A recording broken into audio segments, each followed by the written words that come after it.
Xo'sh, o'zi Bryusselda nimalar bo'ldi? Qisqacha tushuntiramiz.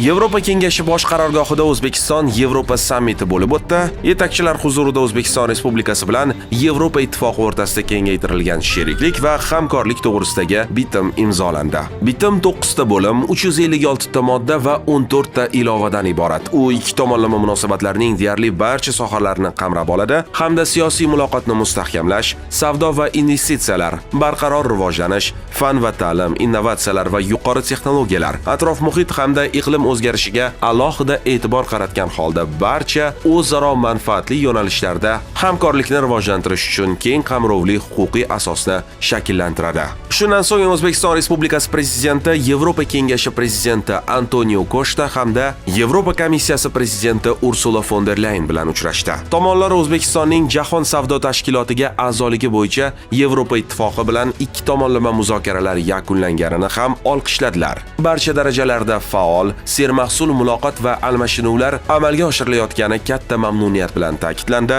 Tashrif arafasida O'zbekiston delegatsiyasi Yevropa ittifoqining Global darvoza 2-forumida ham ishtirok etdi. Uchrashuv yakunida qo'shma bayonot qabul qilindi. Shundan so'ng Bryussel shahriga rasmiy tashrif doirasida Laken saroyida O'zbekiston Respublikasi Prezidenti Shavkat Mirziyoyevning belgiyaliklar qiroli Filip bilan uchrashuvi bo'lib o'tdi. Ikki mamlakat o'rtasida madaniy-gumanitar hamkorlik mustahkamlanayotgani aytilib, Toshkent va Kortreyk, Samarqand va Lej shaharlari o'rtasida birodarlik aloqalari o'rnatildi.